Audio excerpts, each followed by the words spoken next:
S, ಈ ರೀತಿ ಕಾಂಗ್ರೆಸ್ನಲ್ಲಿ ಏಟು ಎದುರೇಟುಗಳು ಜೋರಾಗಿರುವಂತಹ ಸಂದರ್ಭದಲ್ಲಿ ಯಾರೆಲ್ಲ ಈ ಬದಲಾವಣೆಯ ಬಗ್ಗೆ ಮಾತನಾಡ್ತಾ ಇದ್ದಾರೋ ಅಂಥವರಿಗೆ ಶಾಕ್ ಕೊಡುವಂತಹ ಪ್ರಯತ್ನ ಆಗ್ತಾ ಇದೆ. ಅಂದ್ರೆ ಕಾರ್ಯಕ್ಷಮತೆಯ ಅಸ್ತ್ರವನ್ನ ಪ್ರಯೋಗಿಸೋದಕ್ಕೆ ಡಿಕೆ ಶಿವಕುಮಾರ್ ಮುಂದಾಗಿದ್ದಾರೆ.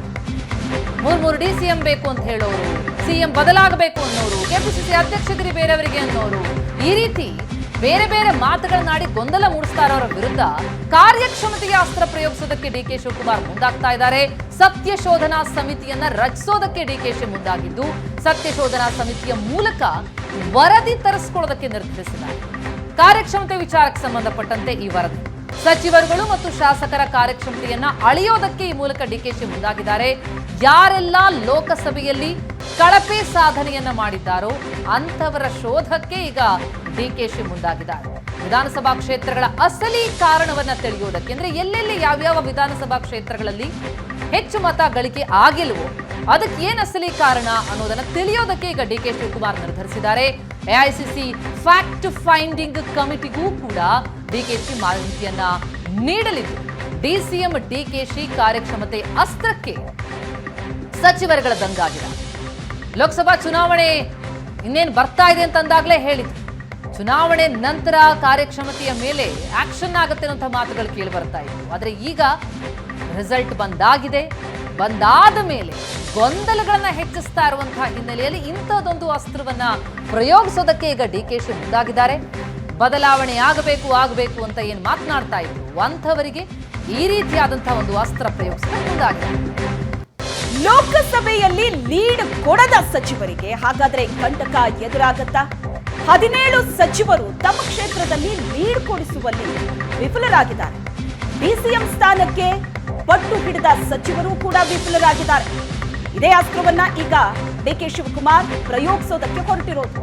ಸತ್ಯ ಶೋಧನಾ ಕಮಿಟಿಯನ್ನ ಮಾಡೋದಕ್ಕೆ ಹೊರಟಿದ್ದಾರೆ. ಆ ಮೂಲಕ ಸಚಿವರು ಲೋಕಸಭೆ ಚುನಾವಣೆ ಸಂದರ್ಭದಲ್ಲಿ ಯಾವ ರೀತಿ ಕೆಲಸ ಮಾಡಿದ್ರು, ಆ ಕೆಲಸ ಯಾವ ತರ ಫಲ ಕೊಟ್ಟಿದೆ ಅದರ ಮಾಹಿತಿಯನ್ನ ಪಡೆಯಲಿದ್ದಾರೆ. ಸಚಿವರ ಕ್ಷೇತ್ರಗಳಲ್ಲಿ ಕಾರಣ ಹುಡುಕಿ ಅವರಿಗೆ ತಿರುಗೇಟನ್ನ ಕೊಡೋದಕ್ಕೆ ಪ್ಲಾನ್ ಮಾಡಿದ್ದಾರೆ. ಹೊಂದಾಣಿಕೆಯ ಮೂಲಕ ಬಿಜೆಪಿ ಲೀಡ್ ಹೆಚ್ಚಾಗಿದೆಯಾ, ಸಚಿವರ ಕಾರ್ಯಕ್ರಮ ಸರಿ ಇಲ್ವಾ ಅನ್ನೋದರ ಬಗ್ಗೆ ಅವಲೋಕನವನ್ನ ನಡೆಸಲಿದ್ದಾರೆ. ಏನಾಗಿದೆ ಕ್ಷೇತ್ರದಲ್ಲಿ ಅದರ ಗ್ರೌಂಡ್ ರಿಪೋರ್ಟ್ ಅನ್ನ ಪಡೆಯೋದಕ್ಕೆ ಈಗ ಡಿಕೆ ಶಿವಕುಮಾರ್ ಮುಂದಾಗಿದ್ದಾರೆ. ಒಂದು ನಿರೀಕ್ಷೆ ಇತ್ತು, ಲೋಕಸಭೆ ಚುನಾವಣೆಯಲ್ಲಿ ಇಂತಿಷ್ಟು ಸ್ಥಾನಗಳನ್ನ ನಾವು ಗೆಲ್ತೀವಿ ಅಂತ ಸಚಿವರಿಗೆ ಜವಾಬ್ದಾರಿಯನ್ನ ಕೊಟ್ಟಿದ್ರು. ಆದ್ರೆ ಕೆಲವೊಂದಷ್ಟು ಕ್ಷೇತ್ರಗಳು ಕಾಂಗ್ರೆಸ್ ಲೆಕ್ಕಾಚಾರ ತಲೆ ಕೆಳಗ್ ಮಾಡಿದೆ, ಕೈ ಕೊಟ್ಟಿದೆ. ಆ ತರ ಆಗೋದಕ್ಕೆ ಏನ್ ಕಾರಣ ಅನ್ನೋದರ ಬಗ್ಗೆ ಈಗ ಡಿಕೆಶಿ ಮಾಹಿತಿ ಕಲೆ ಹಾಕೋದಕ್ಕೆ ಹೊರಟಿದ್ದಾರೆ. ಆ ಮೂಲಕ ಬೇಕಾಬಿಟ್ಟಿ ಮಾತಾಡೋರ ಬಾಯಿಗೆ ಬೀಗ ಹಾಕೋ ಪ್ಲಾನ್ ಮಾಡ್ತಿದ್ದಾರೆ. ತಮ್ಮ ಕ್ಷೇತ್ರದಲ್ಲೇ ಹಿನ್ನಡೆ ಅನುಭವಿಸಿರುವಂತಹ ಸಚಿವ ರಾಜಣ್ಣ, ಡಿಸಿಎಂ ರೇಸ್ ನಲ್ಲಿರುವಂತಹ ಪರಮೇಶ್ವರ್ ಕೂಡ ಲೀಡ್ ಕೊಡಿಸೋದಕ್ಕೆ ವಿಫಲರಾಗಿದ್ದಾರೆ. ಸಚಿವ ಎಂಬಿ ಪಾಟೀಲ್ ಸಹ ತಮ್ಮ ಕ್ಷೇತ್ರದಲ್ಲಿ ಲೀಡ್ ಕೊಡಿಸಿಲ್ಲ. ಈಗ ಹೆಚ್ಚುವರಿ ಡಿಸಿಎಂ, ಕೆಪಿಸಿಸಿ ಅಧ್ಯಕ್ಷ ಸ್ಥಾನ ಬಂದಾಗ್ಲೆಲ್ಲ ಇವರುಗಳ ಹೆಸರೇ ಮುನ್ನೆಲೆಯಲ್ಲಿದೆ. ಸೇಫ್ ಝೋನ್ ನಲ್ಲಿ ಸತೀಶ್ ಜಾರಕಿಹೊಳಿ ಇದ್ದಾರೆ, ಈಶ್ವರ್ ಖಂಡ್ರೆ ಕೂಡ ಇದ್ದಾರೆ. ಸಿಎಂ ಆಪ್ತ ಬಳಗದ ಸಚಿವರು ಕೂಡ ಲೀಡ್ ಕೊಡಿಸೋದಕ್ಕೆ ವಿಫಲವಾಗಿದ್ದಾರೆ. ಅವರಿಗೆ ಅವರ ಈ ಒಂದು ಕಾರ್ಡ್ ಅನ್ನ ತೋರಿಸಿ ಅವರ ಬಾಯಿ ಮುಚ್ಚಿಸುವಂತಹ ಪ್ಲಾನ್ ಡಿಕೆಶಿ ಮಾಡ್ತಿದ್ದಾರೆ. ಎಸ್, ಈ ಬೆಳವಣಿಗೆ ಕುರಿತಾಗಿ ಡೀಟೇಲ್ಸ್ ಪಡಿತಾ ಹೋಗೋಣ. ನಮ್ಮ ಪ್ರತಿನಿಧಿ ಮಾರುತೇಶ್ ಈಗ ಸಂಪರ್ಕದಲ್ಲಿದ್ದಾರೆ. ಮಾರುತೇಶ್, ಒಂದು ಕಡೆ ಈಗ ಮೂರು ಡಿಸಿಎಂನ ಕೂಗು ಜೋರಾಗಿತ್ತು, ಸಿಎಂ ಬದಲಾವಣೆಯ ಕೂಗು ಕೇಳಿ ಬರ್ತಾ ಇತ್ತು. ಅದರ ಜೊತೆಗೆ ಕೆಪಿಸಿಸಿ ಅಧ್ಯಕ್ಷಗಿರಿ ಬದಲಾಗಬೇಕು, ಯಾರಿಗೆ ಸಿಗಬೇಕು ಅನ್ನೋದ್ರ ಬಗ್ಗೆ ಬಹಳ ದೊಡ್ಡ ಮಟ್ಟದಲ್ಲಿ ಹೇಳಿಕೆಗಳನ್ನು ಕೊಡ್ತಲೇ ಬರ್ತಾ ಇದ್ರು ಕಾಂಗ್ರೆಸ್ ನಾಯಕರು. ಈ ಎಲ್ಲ ಹೇಳಿಕೆಗಳಿಗೂ ಕೂಡ ಬ್ರೇಕ್ ಹಾಕೋದಕ್ಕೆ ಹೇಳಿಕೆ ಕೊಟ್ಟಂತಹ ಸಚಿವರುಗಳಿಗೆ ನಿಜಕ್ಕೂ ಈಗ ಸಂಕಷ್ಟವನ್ನ ತಂದೊಡ್ತಾ ಇದ್ದಾರೆ. ಹಾಗಿದ್ರೆ ಡಿಕೆ ಶಿವಕುಮಾರ್ ಈ ಏನು ಕಾರ್ಯಕ್ಷಮತೆಯನ್ನ ಅಳೆಯುವಂತಹ ಒಂದು ವರದಿ ಸಿದ್ಧ ಮಾಡೋದಕ್ಕೆ ಹೊರಟಿದ್ದಾರೆ. ಯಾರಿಗೆಲ್ಲ ಇದು ಕಂಟಕಪ್ರಾಯ ಆಗತ್ತೆ?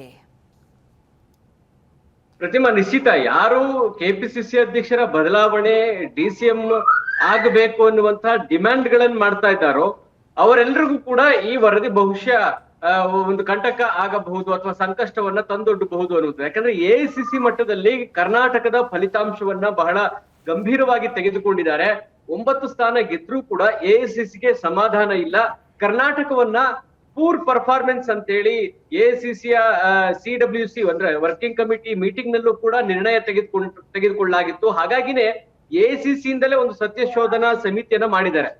ಇದರ ಜೊತೆಗೆ ಕೆಪಿಸಿಸಿಯಲ್ಲೂ ಕೂಡ ನಿನ್ನೆ ನಡೆದಂತ ಪದಾಧಿಕಾರಿಗಳ ಸಭೆಯಲ್ಲಿ ಸತ್ಯಶೋಧನಾ ಸಮಿತಿ ಮಾಡಿ ಯಾವ್ಯಾವ ವಿಧಾನಸಭಾ ಕ್ಷೇತ್ರಗಳಲ್ಲಿ ನಮಗೆ ಹಿನ್ನಡೆಯಾಗಿದೆ, ಅಲ್ಲಿ ಹಿನ್ನಡೆ ಆಗೋದಕ್ಕೆ ಕಾರಣಗಳೇನು ಅನ್ನೋದನ್ನ ತಿಳಿದುಕೊಳ್ಳುವಂತಹ ಒಂದು ಕಮಿಟಿ ಮಾಡುವ ನಿರ್ಣಯವನ್ನು ಕೂಡ ತೆಗೆದುಕೊಳ್ಳಲಾಗಿದೆ. ಇದರ ಅರ್ಥ ಬಹಳ ಸ್ಪಷ್ಟವಾಗಿ ಗೊತ್ತಾಗ್ತಾ ಇದೆ. ನಾವೇ ನೋಡಿರೋ ಹಾಗೆ ಹತ್ತತ್ರ ಸುಮಾರು 140ಕ್ಕೂ ಹೆಚ್ಚು ಕ್ಷೇತ್ರಗಳಲ್ಲಿ, ವಿಧಾನಸಭಾ ಕ್ಷೇತ್ರಗಳಲ್ಲಿ ಕಾಂಗ್ರೆಸ್ಗೆ ಲೀಡ್ ಬಂದಿಲ್ಲ. ಅದರಲ್ಲೂ ಕೂಡ ಸಚಿವರು ಪ್ರತಿನಿಧಿಸುವಂತಹ ವಿಧಾನಸಭಾ ಕ್ಷೇತ್ರಗಳಲ್ಲೂ ಕೂಡ ಲೀಡ್ ಕೊಡಿಸೋದಕ್ಕೆ ವಿಫಲ ಆಗಿದ್ದಾರೆ. ಈ ಮಾಹಿತಿಯನ್ನ ತೆಗೆದುಕೊಂಡು ಏನ್ ಮಾಡ್ತಾರೆ ಅನ್ನುವಂತ ಪ್ರಶ್ನೆ ಇದೆ. ಯಾಕೆಂದ್ರೆ ಯಾರು DCM ಕ್ಲೈಮ್ ಮಾಡ್ತಾ ಇದ್ದಾರೆ ಅವರೆಲ್ಲ ಹೇಳ್ತಾ ಇರುವಂತದ್ದು DK ಶಿವಕುಮಾರ್ ಒಕ್ಕಲಿಗ ಸಮುದಾಯದ ಪ್ರಭಾವಿ ನಾಯಕರಲ್ಲ, ಅವರ ನೇತೃತ್ವದಲ್ಲಿ ಹಳೆ ಮೈಸೂರು ಭಾಗ ಇರ್ಬೋದು, ಒಕ್ಕಲಿಗರ ಬೆಲ್ಟ್ ನಲ್ಲಿ ಅವರ ಸಾಮರ್ಥ್ಯ ಪ್ರೂವ್ ಮಾಡ್ಲಿಕ್ಕೆ ಸಾಧ್ಯ ಆಗಿಲ್ಲ, ಹಾಗಾಗಿ ನಮ್ಗೆ ಹಿನ್ನಡೆಯಾಗಿದೆ. ಹೀಗಾಗಿ ಒಬ್ಬರೇ DCM ಅನ್ನುವಂಥದ್ದು ಎಷ್ಟರ ಮಟ್ಟಿಗೆ ಸರಿ, ಹೆಚ್ಚುವರಿಯಾಗಿ ಮಾಡಿ ಅಂತ ಹೇಳ್ತಿದ್ದಾರೆ. ಆದ್ರೆ ಇದೇ ಮಾನದಂಡವನ್ನ ಇಟ್ಕೊಂಡು ವರದಿಯನ್ನ ತರಿಸ್ಕೊಂಡ್ರೆ ನಿಶ್ಚಿತವಾಗಿಯೂ ಪರಮೇಶ್ವರ್ ಅವರು ಕೂಡ ತಮ್ಮ ವಿಧಾನಸಭಾ ಕ್ಷೇತ್ರದಲ್ಲಿ ಲೀಡ್ ಕೊಡಿಸ್ಲಿಕ್ಕೆ ಆಗಿಲ್ಲ. ಯಾಕಂದ್ರೆ ಅವರು DCM ರೇಸ್ ನಲ್ಲಿದ್ದಾರೆ. ಇನ್ನೊಂದ್ ಕಡೆ MB ಪಾಟೀಲ್ ಅವರು ಕೂಡ DCM ರೇಸ್ ನಲ್ಲಿದ್ದಾರೆ. ಅವ್ರ ಕ್ಷೇತ್ರದಲ್ಲೂ ಕೂಡ ಲೀಡ್ ಕೊಡಿಸ್ಲಿಕ್ಕೆ ಸಾಧ್ಯ ಆಗಿಲ್ಲ. ಜೊತೆಗೆ ಮುನಿಯಪ್ಪ ಅವ್ರ ಕ್ಷೇತ್ರದಲ್ಲೂ ಕೂಡ ಲೀಡ್ ಕಡಿಮೆ ಆಗಿದೆ. ಅಂದ್ರೆ ಯಾರು KPCC ಅಧ್ಯಕ್ಷರ ಬದಲಾವಣೆ ಕೇಳ್ತಿದ್ದಾರೆ, ಯಾರು DCM ಹೆಚ್ಚುವರಿ ಮಾಡ್ಬೇಕು ಅನ್ನುವಂಥದ್ದನ್ನ ಬಹಳ ತೀವ್ರವಾಗಿ ಕೇಳ್ತಿದ್ದಾರೆ, ಅವರ ಕ್ಷೇತ್ರಗಳಲ್ಲೇ ಹಿನ್ನಡೆಯಾಗಿದೆ ಅನ್ನೋದನ್ನ ತೋರಿಸ್ಬೇಕಾದಂತಹ ಅನಿವಾರ್ಯತೆ DK ಶಿವಕುಮಾರ್ ಅವರಿಗೆ ಇದೆ. ಸೊ ಆ ಕಾರಣಕ್ಕಾಗಿ ಈ ಸತ್ಯಶೋಧನಾ ಸಮಿತಿಯನ್ನ ಮಾಡಿ ವರದಿಯನ್ನ ತರಿಸ್ಕೊಂಡು, ಅಂದ್ರೆ ACC ಮಟ್ಟದಿಂದ ಬರುವಂತದ್ದು 9, 10, 11 3 ದಿನಗಳ ಕಾಲ ರಾಜ್ಯಕ್ಕೆ ಆ ಸಮಿತಿ ಬಂದು ಅಧ್ಯಯನ ನಡೆಸುತ್ತೆ.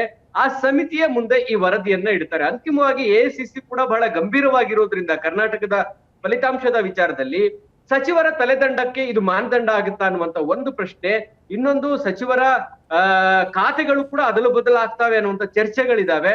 ಅದಕ್ಕೇನಾದ್ರೂ ಇದು ಮಾನದಂಡ ಆಗುತ್ತಾ ಅನ್ನುವಂಥದ್ದು ಸದ್ಯಕ್ಕಿರುವಂತಹ ಪ್ರಶ್ನೆ. ಆದ್ರೆ DCM ಅವರನ್ನ ಹಣಿಯೋದಕ್ಕೆ ಹೋಗಿರುವಂತಹ ಸಚಿವರುಗಳು ಕೂಡ ಒಳ್ಳೆ ಪರ್ಫಾರ್ಮೆನ್ಸ್ ಮಾಡದೇ ಇರುವ ಕಾರಣಕ್ಕಾಗಿ ಅವರ ಬುಡಕ್ಕೂ ಕೂಡ ಈ ಮಾನದಂಡಗಳು ಅಪ್ಲೈ ಆಗುವಂತ ಸಾಧ್ಯತೆಗಳಿದಾವೆ. ಹಾಗೆ ನೋಡಿದ್ರೆ ಸೇಫ್ ಝೋನ್ ಅಲ್ಲಿ ಇರುವಂತವ್ರು ಈಶ್ವರ್ ಖಂಡ್ರೆ ಅವರು DCM ಸ್ಥಾನಕ್ಕೂ ಕ್ಲೈಮ್ ಅಂದ್ರೆ ರೇಸ್ ನಲ್ಲಿದ್ದಾರೆ. ಜೊತೆಗೆ KPCC ಅಧ್ಯಕ್ಷ ಸ್ಥಾನದ ರೇಸ್ ನಲ್ಲಿ ಇದ್ದಾರೆ. ಸತೀಶ್ ಜಾರಕಿಹೊಳಿ ಕೂಡ 2 ಹುದ್ದೆಗಳ ರೇಸ್ ನಲ್ಲಿದ್ದಾರೆ. ಅವರು ಈಶ್ವರ್ ಖಂಡ್ರೆ ತಮ್ಮ ಪುತ್ರನನ್ನ ಗೆಲ್ಸ್ಕೊಂಡಿದ್ದಾರೆ, ಸತೀಶ್ ಜಾರಕಿಹೊಳಿ ತಮ್ಮ ಪುತ್ರಿಯನ್ನ ಗೆಲ್ಸ್ಕೊಂಡಿದ್ದಾರೆ. ಹಾಗಾಗಿ ಅವರಿಬ್ಬರನ್ನ ಹೊರತುಪಡಿಸಿದ್ರೆ ಉಳಿದವರು ಯಾರ್ಯಾರು ಕ್ಲೈಮ್ ಮಾಡ್ತಿದ್ದಾರೋ ಅವರೆಲ್ಲರೂ ಕೂಡ ಲೋಕಸಭಾ ಚುನಾವಣೆಯಲ್ಲಿ ಹಿನ್ನಡೆ ಅನುಭವಿಸಿದ್ದಾರೆ. DK ಶಿವಕುಮಾರ್ ಹಿನ್ನಡೆ ಅನುಭವಿಸಿದ್ದಾರೆ. ಹಾಗಾಗಿ ಹೆಚ್ಚುವರಿ DCM ಮಾಡಿ ಅನ್ನುವಂಥವ್ರಿಗೆ ತಮ್ಮ ಕ್ಷೇತ್ರದಲ್ಲೂ ಹಿನ್ನಡೆಯಾಗಿದೆ ಅನ್ನೋದ್ರನ್ನು ಕೂಡ ತಿಳಿಸುವಂತ ಪ್ರಯತ್ನ ಬಹುಶಃ ಈ ಸತ್ಯಶೋಧನಾ ವರದಿಯಿಂದ ಆಗುತ್ತೆ ಅಂತ ಕಾಣುತ್ತೆ. ಈ ವರದಿಯನ್ನು ಕೂಡ AICC ಸಮಿತಿಗೆ ಒಪ್ಪಿಸ್ತಾರೆ. ಅಂತಿಮವಾಗಿ AICC ಈ ವರದಿಯನ್ನ ಎಷ್ಟು ಗಂಭೀರವಾಗಿ ತೆಗೆದುಕೊಳ್ತಾರೆ ಅಂತ ನೋಡ್ಬೇಕು. ಯಾಕಂದ್ರೆ ಇದೇ ಮಾನದಂಡದ ಇಟ್ಕೊಂಡು ಏನಾದ್ರು ಸಚಿವರ ತಲೆದಂಡ ಮಾಡೋದೇ ಆಗ್ಲಿ, ರೀಶಫಲ್ ಮಾಡೋದೇ ಆದ್ರೆ ಇಡೀ ಆ ಕ್ಯಾಬಿನೆಟ್ ನ ಅರ್ಧಕ್ಕರ್ಧ ಸಚಿವರಗಳ ಬದಲಾವಣೆ ಅನಿವಾರ್ಯ ಆದಂತ ಪರಿಸ್ಥಿತಿ ನಿರ್ಮಾಣ ಆಗುತ್ತೆ. ಅಂತದೊಂದು ಕಾರ್ಯಕ್ಕೆ ಅಥವಾ ಅಂತದೊಂದು ಕ್ರಮಕ್ಕೆ AICC ಮುಂದಾಗುತ್ತಾ ಅನ್ನೋದನ್ನ ಕಾದ್ ನೋಡ್ಬೇಕಾಗುತ್ತೆ ಪ್ರತಿಮಾ. ಓಕೆ, ಈಗ ಸತ್ಯಶೋಧನಾ ಸಮಿತಿಯ ಮೂಲಕ ರಿಪೋರ್ಟ್ ಕಾರ್ಡ್ ಅನ್ನ ರೆಡಿ ಮಾಡಿ ಯಾವೆಲ್ಲ ಸಚಿವರು ಈ ರೀತಿಯಾದಂತಹ ಗೊಂದಲದ ಹೇಳಿಕೆ ಕೊಡ್ತಿದ್ದಾರೋ ಅವರು ಮುಂದೆ ಇಡೋದಕ್ಕೆ DKಶಿ ಹೊರಟಿದ್ದಾರೆ. ಈಗ DCM ಹೆಚ್ಚುವರಿ ವಿಚಾರ ಬಂದಾಗ್ಲೂ ಕೂಡ, KPCC ಅಧ್ಯಕ್ಷ ಸ್ಥಾನ ಬಂದಾಗ್ಲೂ ಕೂಡ ರಾಜಣ್ಣ ಅವರಾಗ್ಲಿ, MB ಪಾಟೀಲ್ ಅವರಾಗ್ಲಿ ಅಥವಾ ಡಾಕ್ಟರ್ G ಪರಮೇಶ್ವರ್ ಅವರಾಗ್ಲಿ ಅವರೆಲ್ಲರ ಹೆಸರು ಕೂಡ ಬಂದಿದೆ. ಈಗ ಈ ರೀತಿ ಯಾಕಂದ್ರೆ ಅವರು ಕೂಡ ಲೋಕಸಭೆ ಚುನಾವಣೆ ಸಂದರ್ಭದಲ್ಲಿ ಕ್ಷೇತ್ರದಲ್ಲಿ ಕಳಪೆ ಸಾಧನೆ ತೋರಿದ್ದಾರೆ. ಯಾಕಂದ್ರೆ ನಿರೀಕ್ಷಿತ ಪ್ರಮಾಣದಲ್ಲಿ ಸಕ್ಸಸ್ ಆಗೋದಕ್ಕಾಗ್ಲಿಲ್ಲ, ಮತಗಳನ್ನ ತಂದು ಕೊಡೋದಕ್ಕಾಗ್ಲಿಲ್ಲ ಅಂತ ಈ ರಿಪೋರ್ಟ್ ಕಾರ್ಡ್ ಇಟ್ಟು ಅವ್ರ ಮೇಲೆ ಕ್ರಮ ತೆಗೆದುಕೊಳ್ಳೋದಕ್ಕೆ ಹೋದ್ರೆ ಮತ್ತಷ್ಟು ಪರಿಸ್ಥಿತಿ ಬಿಗಡಾಯಿಸೋದಿಲ್ವಾ? ಟಾರ್ಗೆಟ್ ಮಾಡ್ತಿದ್ದಾರೆ ಅನ್ನುವಂತ ಫೀಲ್ ಬರೋದಿಲ್ವಾ? ಇದರಿಂದ ಪಕ್ಷಕ್ಕೆ ಮತ್ತಷ್ಟು ಗೊಂದಲ ಸೃಷ್ಟಿಯಾಗೋದಿಲ್ವಾ?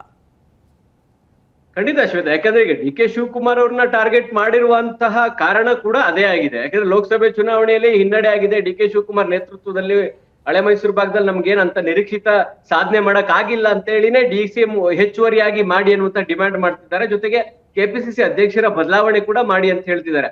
ಹಾಗಿದ್ದಾಗೆ ನನಗೆ ಇದೇ ಮಾನದಂಡ ಅಪ್ಲೈ ಆಗುತ್ತೆ ಅನ್ನೋದಾದ್ರೆ ಯಾವ್ಯಾವ ಸಚಿವರು ತಮ್ಮ ವಿಧಾನಸಭಾ ಕ್ಷೇತ್ರಗಳಲ್ಲಿ ಲೀಡ್ ಕೊಡಿಸ್ಲಿಕ್ಕಾಗಿಲ್ಲ, ತಾವು ಜವಾಬ್ದಾರಿ ತೆಗೆದುಕೊಂಡಂತಹ ಲೋಕಸಭಾ ಕ್ಷೇತ್ರಗಳಲ್ಲೇ ಗೆಲ್ಲೋದಕ್ಕೆ ಸಾಧ್ಯ ಆಗಿಲ್ಲ ಅಂದಾಗ ಇದೇ ಮಾನದಂಡ ಅವ್ರಿಗೂ ಅಪ್ಲೈ ಆಗುತ್ತೆ. ಹಾಗಾಗಿನೇ ಪರಮೇಶ್ವರ್ ಅವ್ರು ಇರ್ಬೋದು, ರಾಜಣ್ಣ ಇರ್ಬೋದು, ಜೊತೆಗೆ MB ಪಾಟೀಲ್, ಮುನಿಯಪ್ಪ ಈ ರೇಸ್ ನಲ್ಲಿ ಇರುವಂತವ್ರೆಲ್ರಿಗೂ ಕೂಡ ದೊಡ್ಡ ಮಟ್ಟದ ಹಿನ್ನಡೆ. ಸೊ ಈ ಅಂಕಿಅಂಶ ಮತ್ತು ಈ ಮಾನದಂಡಗಳನ್ನ ಹೈಕಮಾಂಡ್ಗೆ ತಲುಪಿಸುವಂತ ಉದ್ದೇಶ ಏನು ಅಂದ್ರೆ, ಯಾರೆಲ್ಲ ನನ್ನನ್ನ ಟಾರ್ಗೆಟ್ ಮಾಡ್ತಿದ್ದಾರೆ ಅವರು ನಮಗಿಂತಲೂ ಕಡಿಮೆ ಪರ್ಫಾರ್ಮೆನ್ಸ್ ಅಲ್ಲಿ ಇದ್ದಾರೆ ಅನ್ನೋದನ್ನ ಸಾಬೀತು ಮಾಡ್ಲಿಕ್ಕೆ, ಇದರ ಮೇಲೆ ಆಕ್ಷನ್ ಆಗ್ಲಿಕ್ಕೆ ಹೊರಟ್ರೆ ನಿಶ್ಚಿತವಾಗಿ ಒಂದು ದೊಡ್ಡ ಮಟ್ಟದ ತಿಕ್ಕಾಟ ಎರಡು ಬಣಗಳ ನಡುವೆ ಶುರುವಾಗುತ್ತೆ. ಯಾಕಂದ್ರೆ ಸಿದ್ದರಾಮಯ್ಯನವರ ಬಣದಲ್ಲಿ ಇರ್ತಕ್ಕಂಥ ಸಚಿವರುಗಳು ಕೂಡ ಲೀಡ್ ಕೊಡಿಸ್ಲಿಕ್ಕೆ ವಿಫಲರಾಗಿದ್ದಾರೆ. ಡಿ ಕೆ ಶಿವಕುಮಾರ್ ಬಣದಲ್ಲಿರುವಂತಹ ಸಚಿವರು ಕೂಡ ಲೀಡ್ ಕೊಡಿಸುವಲ್ಲಿ ವಿಫಲರಾಗಿದ್ದಾರೆ. ಯಾರು ಲೀಡ್ ಕೊಡಿಸ್ಲಿಕ್ಕೆ ಸಾಧ್ಯ ಆಗಿಲ್ಲ ಅಂತವರೇ ಈಗ DCM ಕ್ಲೈಮ್ ಮಾಡುವಂತದ್ದು, ಅಧ್ಯಕ್ಷರೇ ಕ್ಲೈಮ್ ಮಾಡ್ತಾ ಇದ್ದಾರೆ. ಅದಕ್ಕೂ ಕಾರಣಗಳನ್ನ ಹೇಳ್ತಿದ್ದಾರೆ. ಒಕ್ಕಲಿಗ ನಾಯಕ ಅಲ್ಲ ಡಿ ಕೆ ಶಿವಕುಮಾರ್, ಅವರ ನೇತೃತ್ವದಲ್ಲಿ ನಮ್ಗೇನು ಆಗ್ಲಿಲ್ಲ, ಲಾಭ ಆಗ್ಲಿಲ್ಲ ಪಾರ್ಟಿಗೆ ಅಂತ ಹೇಳ್ತಿದ್ದಾರೆ. ಸೊ ಅದನ್ನ ಇಟ್ಕೊಂಡೆ, ಅದೇ ಮಾನದಂಡವನ್ನ ಇಟ್ಕೊಂಡೆ ಈ ವರದಿಯನ್ನ ಡಿ ಕೆ ಶಿವಕುಮಾರ್ ಸಿದ್ಧಪಡಿಸ್ತಿದ್ದಾರೆ. ಹಾಗಾಗಿ ಪಕ್ಷದ ಒಳಗೆ ಒಂದು ಯಾರು ಟೀಕೆ ಮಾಡ್ತಿದ್ದಾರೆ ಅವ್ರಿಗೆ ಒಂದು ಉತ್ತರ ಕೂಡ ಕೊಡ್ಬೇಕು, ಮತ್ತು ಬ್ಲಾಂಕ್ ಆಗಿ ಟೀಕೆ ಮಾಡುವಂತವರಿಗೆ, ಅಂದ್ರೆ ಒಕ್ಕಲಿಗರಿಂದ ನಮ್ಗೆ ಓಟ್ ಬಂದಿಲ್ಲ ಅನ್ನೋದ್ರ ಕುರಿತಾಗಿಯೂ ಕೂಡ ಏನ್ ಟೀಕೆಗಳು ಬರ್ತಾ ಇದ್ದಾವೆ, ಅದರ ಅಂಕಿಅಂಶವನ್ನು ಕೂಡ ಡಿ ಕೆ ಶಿವಕುಮಾರ್ ಹಳೆ ಮೈಸೂರು ಭಾಗದಲ್ಲಿ ಕಲೆಕ್ಟ್ ಮಾಡ್ತಾ ಇದ್ದಾರೆ. ಆ ವರದಿಯನ್ನು ಕೂಡ ಹೈಕಮಾಂಡ್ಗೆ ಕೊಡ್ತಾರೆ. ಅಂದ್ರೆ ನಮಗೆ ಕಳೆದ ಬಾರಿ ಒಕ್ಕಲಿಗರ ಸಮುದಾಯದಿಂದ ಎಷ್ಟು % ಆಫ್ ವೋಟ್ ಬಂದಿತ್ತು, ಈ ಬಾರಿ ಎಷ್ಟು % ಆಫ್ ವೋಟ್ ಬಂದಿದೆ, ಮೈತ್ರಿ ಆಗಿದ್ರಿಂದ ಅವ್ರಿಗೆ ಏನ್ ಲಾಭ ಆಯ್ತು ಹಳೆ ಮೈಸೂರು ಭಾಗದಲ್ಲಿ. ಸೊ ಇದೆಲ್ಲದರ ವಿವರವಾಗಿ ವರದಿಯನ್ನು ಸಲ್ಲಿಸೋದ್ರಿಂದ ನನ್ನ ಒಬ್ಬನ ಹೊಣೆಗಾರಿಕೆಯಿಂದ ಇದು ಆಗಿಲ್ಲ ಅನ್ನೋದನ್ನು ಕೂಡ ಡಿ ಕೆ ಶಿವಕುಮಾರ್ ಅವರು ಸಾಬೀತು ಮಾಡ್ಲಿಕ್ಕೆ ಮುಂದಾಗ್ತಾ ಇರುವಂತದ್ದು. ಶ್ವೇತಾ, ಥ್ಯಾಂಕ್ ಯು ಮಾರುತೇಶ್ ನಿಮ್ಮೆಲ್ಲ ಡೀಟೇಲ್ಸ್ಗೆ.